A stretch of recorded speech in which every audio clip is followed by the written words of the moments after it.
This is Ral Satish Babu, Darts Medical Academy, Khammam. So this video is especially for upcoming 9th class students. ఇప్పుడున్న ఇన్ని సంవత్సరాల కాలంలో in fact నేను పుట్టిన కాడి నుంచి కూడా ద లక్కీయెస్ట్ బ్యాచ్ ఏది అంటే ఇప్పుడు 9th క్లాస్ రాబోయే వాళ్ళు. ఎందుకు సార్ అని అంటారా? ఎస్ చెప్తాను. యాక్చువల్గా ఈ ఇయర్ నుంచే మనకి న్యూ ఎడ్యుకేషన్ పాలసీ స్టార్ట్ చేద్దాం అనుకున్నారు. కొంచెం లేట్ అవ్వడం వల్ల మన తెలంగాణ గవర్నమెంట్ కొంచెం ఒక స్టెప్ బ్యాక్ తీసుకుంది. సో 100% వాళ్ళు ఆల్రెడీ చెప్పారు నెక్స్ట్ ఇయర్ నుంచి అయితే new education policy. According to new education policy మనకి 10th క్లాసు కామన్ ఎగ్జామ్ లేదు, 8th క్లాస్ మాత్రమే ఉంది. 8th క్లాస్ తర్వాత మళ్ళీ ఎప్పుడు అంటే ఇంటర్ సెకండ్ ఇయర్కే కామన్ ఎగ్జామ్ ఉంది. సో ఇప్పుడు ఇప్పుడు 9th క్లాస్ జాయిన్ అవుతున్నారంటే నెక్స్ట్ ఇయర్ 10th క్లాస్ రాయాలి, వాళ్ళకి కామన్ ఎగ్జామ్ లేదు. మళ్ళీ వాళ్ళు ఎప్పుడు ఇంటర్ సెకండ్ ఇయర్ అయిపోయిన తర్వాత మాత్రమే సెకండ్ ఇయర్ ఎగ్జామ్ రాయబోతున్నారు. కాబట్టి ఈ 3 years 9th 10th 11th 12th మీ ఎయిమ్ ఏదైతే ఉందో ఒక ఐఐటి కావచ్చు, ఒక మెడిసిన్ కావచ్చు, ఒక గోల్ పెట్టుకొని మీరు వర్క్ చేస్తే కనుక కంటిన్యూస్గా 4 years వితౌట్ ఎనీ డిస్టర్బెన్స్ లేకుండా మీరు 4 ఏళ్ళు ఓన్లీ మీరు ఏదైతే అనుకున్నారో ఒక బైపీసీ అని ఒక మెడికల్ సీట్ దాని మీదనే మీకు వర్క్ చేస్తే 100% మీకు సీట్ రాదంటారా? కాబట్టి this is the luckiest batch అనేది అందుకే అన్నాను. బట్ ఈ 4 years ఉంది, 4 years వర్క్ అంతే. ఇంటర్ తీసుకొని లాంగ్ టర్మ్ 1 లాంగ్ టర్మ్ 2 చేసే బదులు డైరెక్ట్గా 9th 10th ఇంటర్మీడియట్ అనుకోండి, first year second year 2 long terms అనుకోండి. సో ఎంత మంచి సీట్ వస్తుంది. అదే ఇంటర్మీడియట్తోనే మా వాడికి వస్తుంది సీటు అనుకున్న వాళ్ళు మరి 9th నుంచి మొదలు పెడితే ఇంకా ఎంత మంచి మెడికల్ కాలేజ్ వస్తుంది. అంటే మామూలు ప్రైవేట్ బదులు గవర్నమెంట్ మెడికల్ కాలేజ్ రావచ్చు, గవర్నమెంట్ బదులు ఎయిమ్స్ రావచ్చు, ఎయిమ్స్ మామూలు బదులు ఎయిమ్స్ ఢిల్లీ రావచ్చు, లేదా రిజర్వేషన్ బదులు ఓపెన్లో రావచ్చు.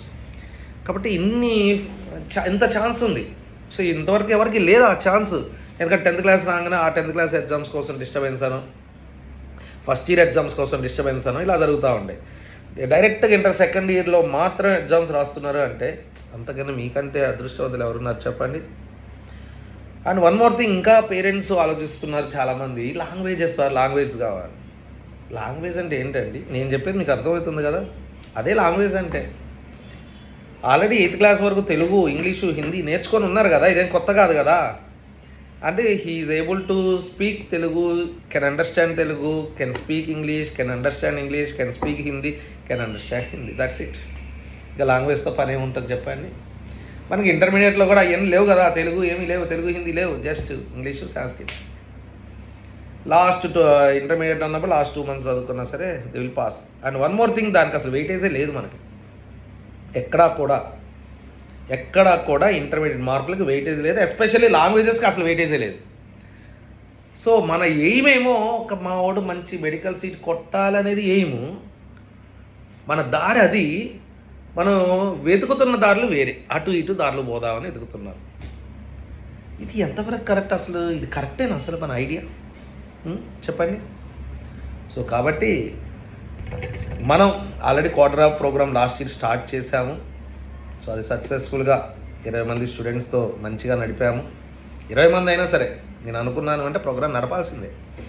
పెద్ద లెక్చరర్స్. ఇంకోటి ఏంటంటే అదృష్టం, మన దగ్గర మిగతా కాలేజెస్ ఎక్కడ పెట్టినా సరే, మెడికాన్ బ్యాచ్ పెట్టినా, ఏది బ్యాచ్ పెట్టినా మామూలు టీచర్స్ని వేస్తారు, లేదా మామూలు లెక్చరర్స్ని వేస్తారు. కానీ ఇక్కడ లాంగ్ టర్మ్ క్లాసెస్కి ఎవరైతే లెక్చరర్స్ టీచ్ చేస్తారో అదే లెక్చరర్స్తో క్వాడ్రా ప్రోగ్రామ్ కూడా నడిపించడం జరిగింది. అంటే వెరీ ఎక్స్పీరియన్స్డ్ లెక్చరర్స్తో.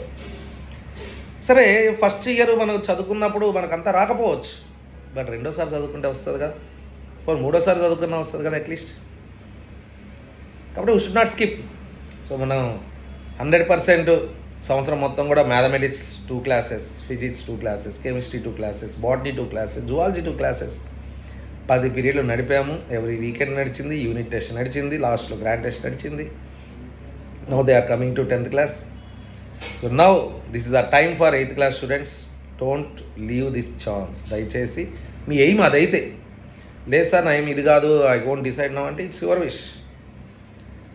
కాబట్టి ఎవరైతే 8th క్లాస్ కంప్లీట్ ఉన్నదో దయచేసి వాళ్ళకి ఈ వీడియో కూడా షేర్ చేయండి. ఎందుకంటే మనం ఆల్రెడీ నిరూపించాము. శరణ్య విషయంలో కావచ్చు, 9th 10th 11th 12th మనం 9th 10th physics chemistry చదివించాము, 11th 12th బయాలజీతో పాటు ఫిజిక్స్ కెమిస్ట్రీ చదివించాము. అండ్ దానికి అడ్వాంటేజ్ కూడా ఎక్కడైంది అంటే physics chemistry perfect, especial physics బాగా పర్ఫెక్ట్ అవటం వల్ల ఆ ఫిజిక్స్ టైం తక్కువ ఇచ్చింది ఇంటర్మీడియట్లో, మిగతా వాటికి ఎక్కువ టైం ఇవ్వటం వల్ల బాగా మార్క్స్ పెరిగాయి. అప్పట్లోనే 620 marks. And EAMCET state 11th rank, EAMCET state 11th rank, 2 state కలిపి. అలానే నెక్స్ట్ ఇయర్ మళ్ళీ యోగిత్, వాడు 8th క్లాస్ నుంచి మన దగ్గరే ఉన్నాడు. వాడు కూడా 10th వరకు బై ఎంపీసీ అనుకున్నాడు, ఇంటర్కి వచ్చేసరికి మైండ్ మార్చుకొని అన్నాడు. వీళ్ళందరూ కంప్లీట్ చేసేసారు, ఎంబీబీఎస్ కూడా కంప్లీట్ చేసేసారు. ఇక పీజీ ఎంట్రన్స్ రాస్తే, వాళ్ళకి ఆగస్టులో పీజీ ఎంట్రన్స్ రాస్తే వచ్చినాయి అనుకోండి, పీజీ చేసేటప్పుడే నెలకి 60 నుంచి 70 వేలు వస్తాయండి. ఇంకేం కావాలి? వన్స్ ఇన్కమ్ స్టార్ట్ అయిందంటే ఇప్పుడు పెట్టిన ఎఫర్ట్స్ అన్నీ మనం మర్చిపోతాం కదా. సో వాళ్ళేమి ఇవేం చదవలేదు, ఫ్రాంక్లీ స్పీకింగ్. లాంగ్వేజ్ మేము చదివించలేదు, ఏం అవసరమో అది చదివించాం. Okay, so my dear parents, take this as a very good chance. I'm wishing you all the best, all of you. This Raj Satish Babu, Dots Medical Academy. Come on.